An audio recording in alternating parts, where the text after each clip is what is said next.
RBSE 12वीं के परिणामों की घोषणा की जा रही है। तस्वीरें आपको दिखा रहे हैं। शिक्षा मंत्री गोविंद सिंह डोटासरा रिजल्ट जारी कर रहे हैं और ये तस्वीरें इस वक्त आपके सामने, जिस घड़ी का जिस पल का इंतजार था 12वीं के बोर्ड परिणामों का, तो ऐसे में ये सुपर एक्सक्लूसिव तस्वीरें फर्स्ट इंडिया आपको दिखा रहे हैं कि रिजल्ट जो है वो जारी किया जा रहा है। तस्वीरें आपके सामने है। तो आपको बता दें कि इस बार जो है 64 सालों का रिकॉर्ड टूट रहा है, क्योंकि 4 दिसंबर 1957 को जब माध्यमिक शिक्षा बोर्ड का गठन हुआ तो उसके बाद पहली बार ऐसा है जब 12वीं कला, विज्ञान और वाणिज्य संकाय का परिणाम एक साथ जारी किया जा रहा है।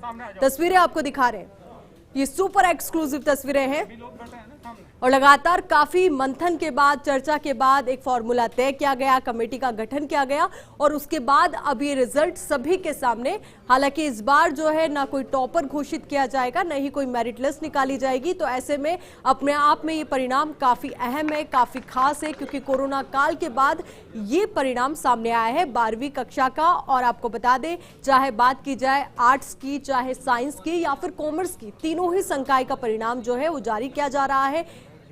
और 12वीं कक्षा में करीब 9 लाख विद्यार्थी पंजीकृत हैं। इतिहास में पहली बार तीनों संकाय का साथ में परिणाम जारी किया जा रहा है।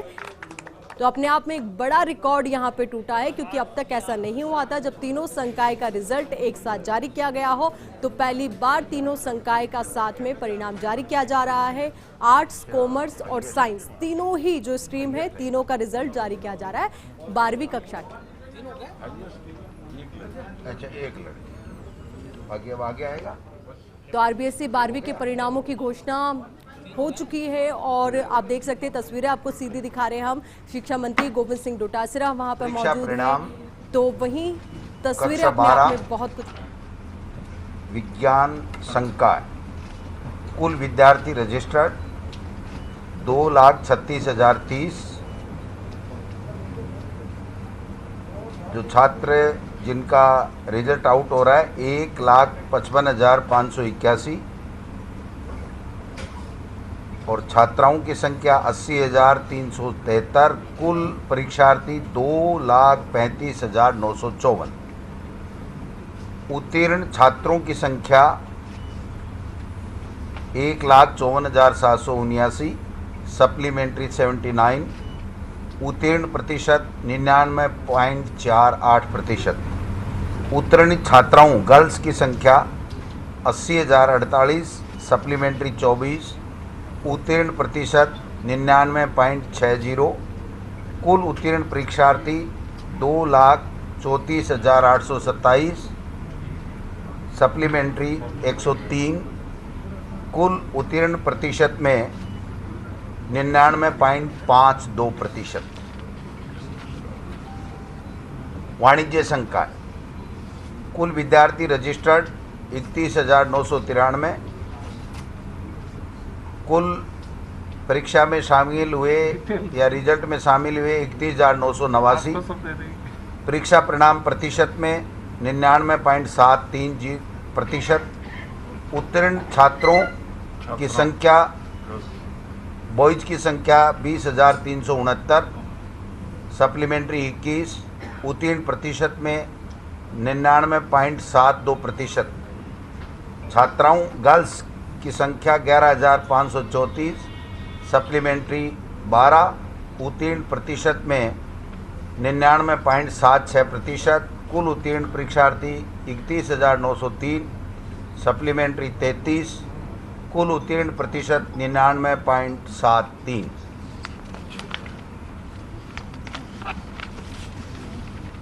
कला संकाय कुल विद्यार्थी रजिस्टर्ड 5,92,218। परीक्षा में बैठे छात्र संख्या 5,92,051। कुल उत्तीर्ण 5,87,239। परीक्षा परिणाम प्रतिशत में 99.19%। उत्तीर्ण छात्रों की संख्या 2,97,534। सप्लीमेंट्री 1,002। उत्तीर्ण प्रतिशत में 99.97%। छात्राओं की संख्या उत्तीर्ण 2,89,705। सप्लीमेंट्री 477, उत्तीर्ण प्रतिशत में 99.41%। कुल उत्तीर्ण परीक्षार्थी 5,87,239, सप्लीमेंट्री 1479, कुल उत्तीर्ण प्रतिशत में 99.19%। ये तो परीक्षा परिणाम था और मैं आप सबको सरकार की ओर से शिक्षा मंत्री की हैसियत से कहना चाहूँगा कि विपरीत परिस्थितियों में इन 2 सालों में हमने काम किया है। हमारे सामने 2 चुनौती रही हैं। हमारे बच्चों का स्वास्थ्य, उनको सुरक्षित रखना, और दूसरी हमारे सामने चुनौती थी उनके भविष्य को भी सुरक्षित रखना, यानी उनकी स्टडी में कोई बाधा नहीं आए, उनका साल बर्बाद नहीं हो। इन दोनों बातों का ध्यान रखा गया। पिछली जब कोरोना आया था तो परीक्षाएं हमारी 10वीं और 12वीं के बीच में रह गई थी। फिर हमने परीक्षाओं को पूरा करवाया और माध्यमिक शिक्षा बोर्ड के चेयरमैन साहब, सेक्रेटरी साहब और तमाम इनकी टीम, बोर्ड के तमाम अधिकारी और कर्मचारियों ने मेहनत करके और जल्दी से जल्दी रिजल्ट दिया। और अब की बार जब हम केवल 10वीं और 12वीं की ही क्लासेज हम लोग लगा पाए थे, थोड़े दिन परीक्षा हम नहीं ले पाए। हमारे सामने चुनौती थी कोरोना संक्रमण से लड़ना, उससे हमारे बच्चों को बचाना, और हमारे सामने चुनौती थी इन बच्चों का साल भी बर्बाद नहीं हो।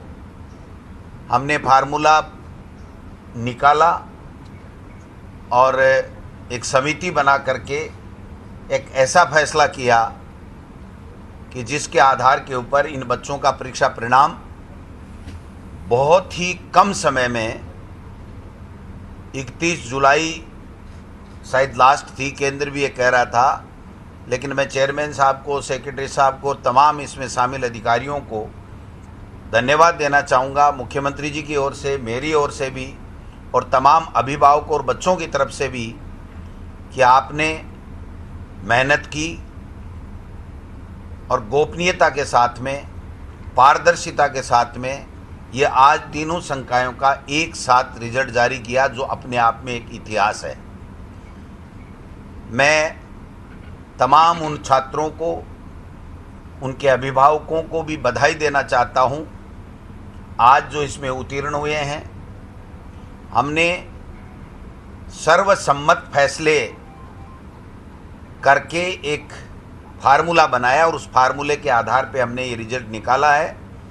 फिर भी इसमें अगर किसी तरीके की कोई समस्या, कोई ग्रीवेंसेस, कोई असहमति अगर आएगी तो हम गंभीरता के साथ में उस पर विचार करेंगे और सरकार निर्णय करके और बोर्ड को निर्देश देगी कि इस प्रकार से हम आगे बढ़ें।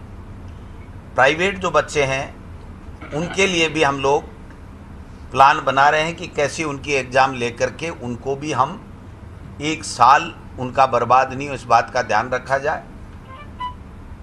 पिछले समय में जो बोर्ड की हर मामले में तैयारी रही, उसके लिए मैं बोर्ड के चेयरमैन साहब और तमाम अधिकारियों को बहुत बहुत धन्यवाद देना चाहता हूं। रीट की एग्ज़ाम भी माध्यमिक शिक्षा बोर्ड करवा रहा है। मैं उनको अग्रिम बधाई देता हूं कि जो इनकी तैयारी चल रही है, सितंबर के माह में 26 सितंबर से डेट है। मैं समझता हूं कि अगर ये कोरोना ने हम पे मेहर कर दी और ये नहीं आया तो हम निश्चित रूप से 26 सितंबर को ही हमारी रीट की एग्ज़ाम करवाएंगे और जल्दी से जल्दी हम, जैसे बोर्ड में शीघ्र निर्णय करके और शीघ्र रिजल्ट दे रहे हैं, वैसे शीघ्र रिजल्ट दे करके और हमारे होनहार शिक्षित बेरोजगार जो नौकरी के लिए मेहनत करते हैं, आशा करते हैं, उनको सुखद परिणाम मिलेगा और हमारे स्कूलों में भी हमारे बच्चे होंगे। हमारे इस थोड़े से समय में 2.5 साल का समय बीता है, एनसीईआरटी सिलेबस का भी निर्णय लिया, जो कॉम्पिटिटिव एग्ज़ाम के लिए बहुत अच्छा होता है। हमने महात्मा गांधी इंग्लिश मीडियम का भी निर्णय लिया। आज 91,000 बच्चे हमारी 201 स्कूलों के अंदर लॉटरी के आधार पर एडमिशन हुए हैं। जो हमारी केंद्रीय विद्यालय है और दूसरे जो इंग्लिश मीडियम के विद्यालय हैं उसमें लॉटरी से या इतनी मारामारी नहीं रहती। जो नामी गिरामी 4-5 स्कूलें पूरे प्रदेश में होती हैं, वैसे उसमें एडमिशन की मारामारी और एडमिशन के लिए इच्छा हमारी सरकारी माध्यमिक और उच्च माध्यमिक जो भी हमारी इंग्लिश मीडियम की महात्मा गांधी जी की जो स्कूलें हैं उसमें हुई है। माननीय मुख्यमंत्री जी ने बजट में घोषणा कर रखी है कि हम 5,000 से ऊपर की आबादी के 1200 स्कूल 2 साल के अंदर खोलेंगे। 350 से ज़्यादा स्कूलों के आदेश सोमवार या मंगलवार को जारी हो जाएंगे और इसी सत्र में हम उनमें एडमिशन लेंगे। शेष की जो भवन है उसका चिन्हीकरण का कार्य चल रहा है। हमारी ये मंशा है कि जुलाई महीने के अंदर हम जो 1 साल का 600 का टारगेट है वो पूरा करें, जिससे हमारे प्रदेश के गरीब का बेटा, मजदूर का बेटा, दलित का बेटा, छोटे व्यापारी का बेटा, उसको जो 50,000 से लेके 1 लाख रुपए तक जो पैसा उसको देना पड़ता था निजी विद्यालय में, वो उसको नहीं देना पड़े। राजनीति में कहावत होती है कि किसी को वोट दे दो, सरकार किसी की बना दो, कोई बोरी नहीं डालता है। लेकिन अशोक गहलोत जी की सरकार ने इन 91,000 परिवारों के 50,000 से लेकर के 1 लाख रुपए तक का बचत करवा करके इस चरितार्थ, इस कहावत को उल्टी कर दी कि नई बोरी भी सरकार डालती है। तो मैं समझता हूं कि जो अनेक फैसले हुए हैं इंफ्रास्ट्रक्चर में, बहुत बड़े फैसले, 1581 करोड़ और 400 करोड़ अभी हम लोग करने जा रहे हैं। 3500 करोड़ पिछले बजट में भी थे। जो एनुअल फंक्शन है, हम कोरोना की वजह से थोड़े कर पाए, एनुअल फंक्शन भी सरकारी विद्यालयों में हमने करने का काम किया है।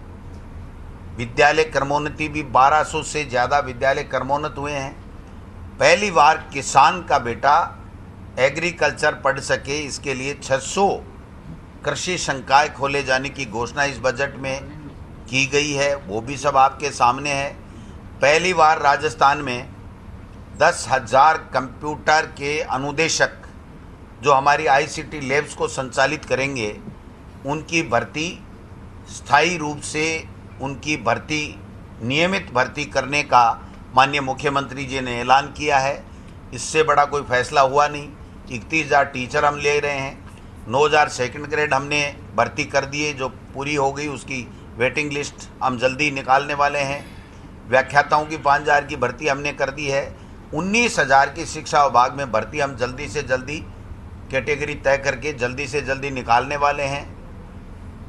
कहने का तात्पर्य यही है कि चाहे शिक्षा के क्षेत्र में इंफ्रास्ट्रक्चर का काम हो, चाहे क्वालिटी एजुकेशन का काम हो, चाहे नवाचार को काम हो, एक से बढ़ के एक हुआ है। और जिसके कारण से आपने देखा होगा कि जो पीजीआई इंडेक्स हमारे हैं, जो परफॉर्मिंग इंडेक्स हैं, वो 20 अंक उछले हैं और हम +1 में राजस्थान पहली बार आया है।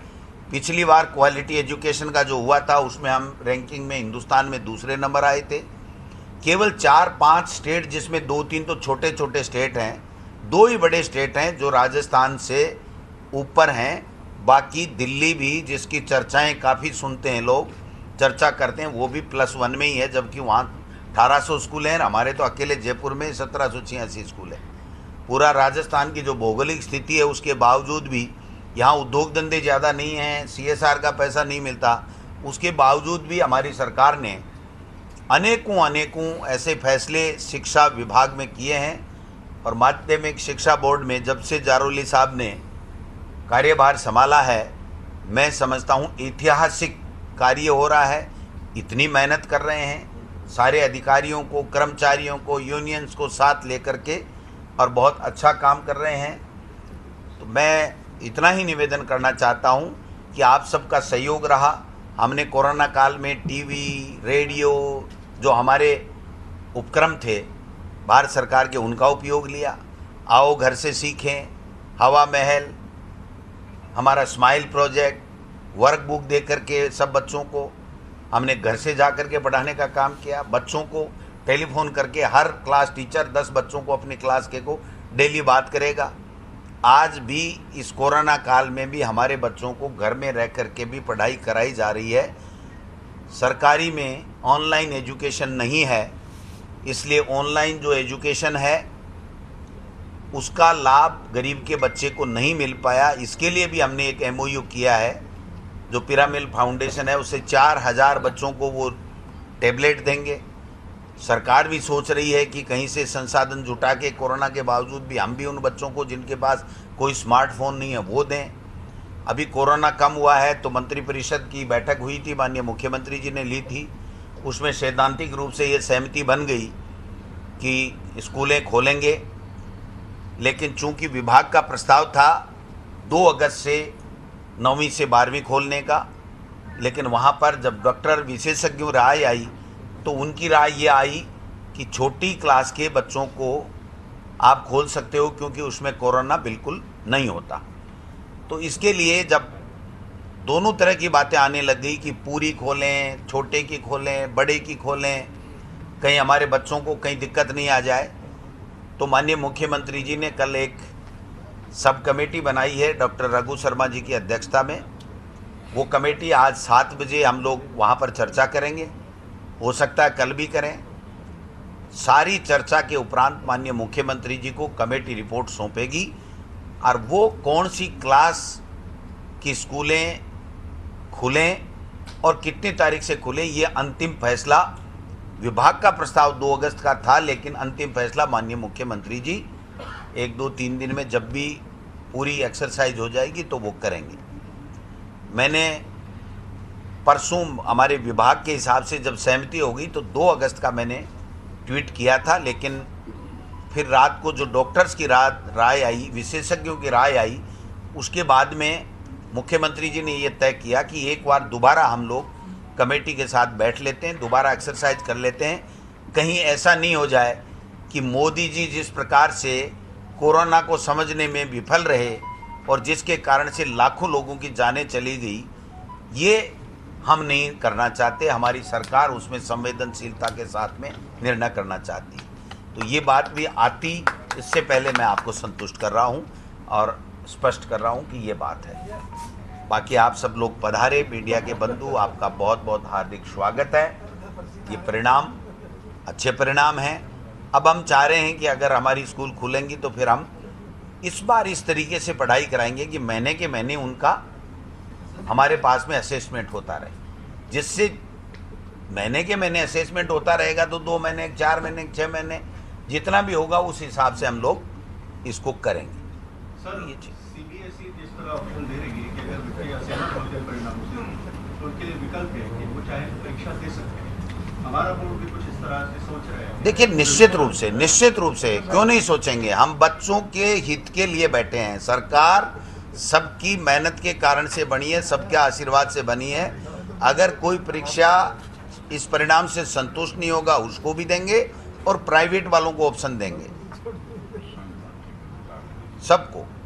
जिस तरीके से सिलेबस कट शॉर्ट किया था अपन ने पैंडेमिक की फर्स्ट लहर को देखते हुए, इस बार वापस से सेशन लेट शुरू हो रहे हैं। नहीं, लेट नहीं हो रहे हैं, जुलाई में ही होता है वैसे ही सेशन, तो लेट नहीं हो रहे हैं। इतनी लेट तो हम कवर कर देंगे।